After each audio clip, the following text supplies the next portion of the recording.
Today I'm going to Shanghai Tower. I just got my coffee in Starbucks. So in Shanghai they have Starbucks and everything is very much like in the West. Just that, maybe it's a little bit too much, too Western to be honest. I was expecting it to be more Chinese. But anyways, I'm going to Shanghai Tower, and I think that's the highest building in China, second highest in the world. So there's background noise behind me. So that gives you the feeling of how Shanghai operates. There's loads of scooters everywhere, and they play loud music, which is kind of fun if you're like not a grandpa who actually there's loads of old people.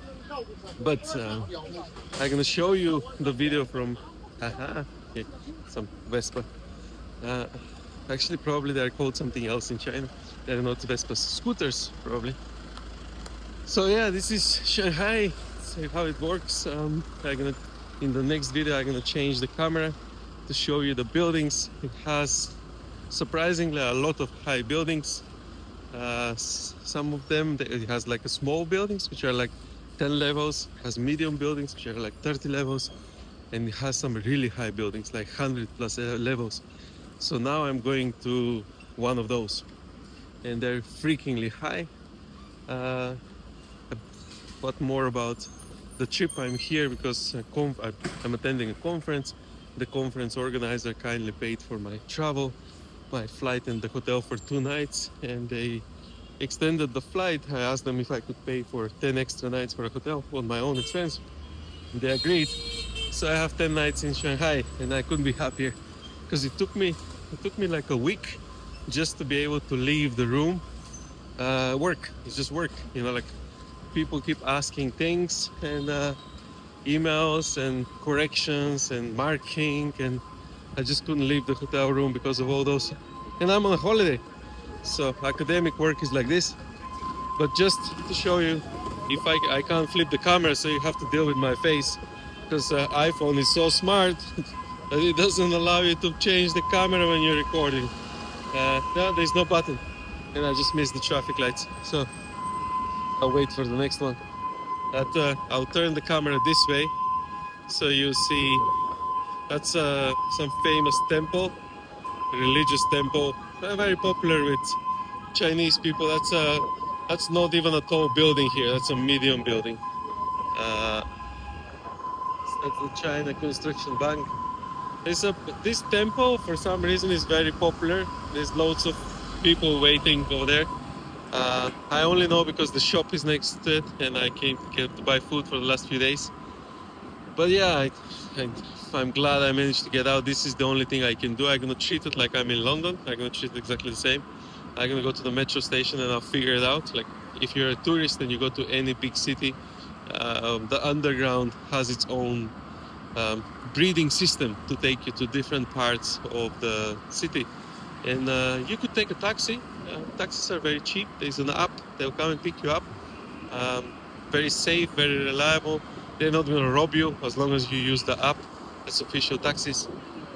But that's cheating. I wanted to see how the city breeds. Somebody has invested loads of time and effort to make this city operate, like 20 plus million people. London is like 8 million, 13 million maybe, including the suburbs. This place is much bigger. So I'm gonna go to the underground and I'm gonna show you exactly what I'm gonna do. Hopefully it's gonna work. I didn't prepare, I didn't watch any videos on how to use the metro. I was busy, I was working all the time and I couldn't leave the room. So now I just checked that the actual timing is like 9 minutes. I only know I need to take the train 14 from here, and I'll go there, I'll figure it out. The only thing that you need to operate in Shanghai and in China, you need to have a mobile payment app called Alipay or WeChat. So that's what they use here. They don't take money. Quite often you cannot pay with money. Like 99% of the time you won't be able to pay anything with money. Everything is with the app, and it works with scanning a QR code. That's their way of payments. Maybe card would work, but quite often you can't scan the QR code with a card, right? So that wireless tapping that we have, near field protocol, that doesn't really work here very well. You need to download an app. The app is called Alipay. So just type Alipay in WeChat before you come to China, and then you register your bank account. It's very simple, like few seconds. You can connect your credit cards. It's no different than making a payment on Amazon.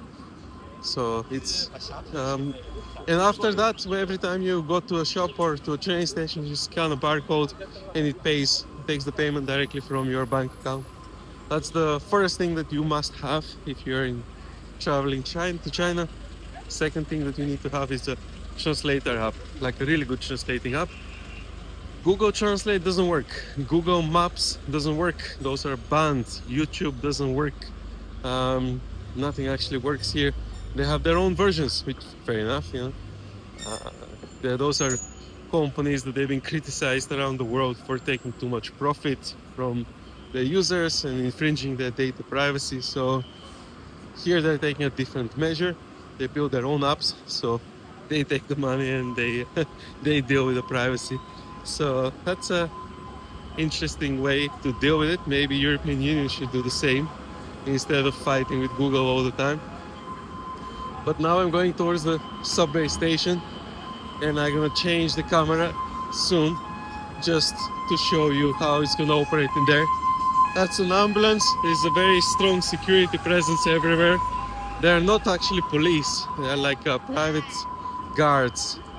Outside every building is like a guard with no gun or anything. Just it has like a unofficial uniform. So the security is very tight. Far more secure here than in London or any other big cities that I've been to. So if you don't like to see security guards, that's up to you. But another thing I have to mention, what I've noticed that everybody wears nice clothes. Everybody's very. I have to flip the camera.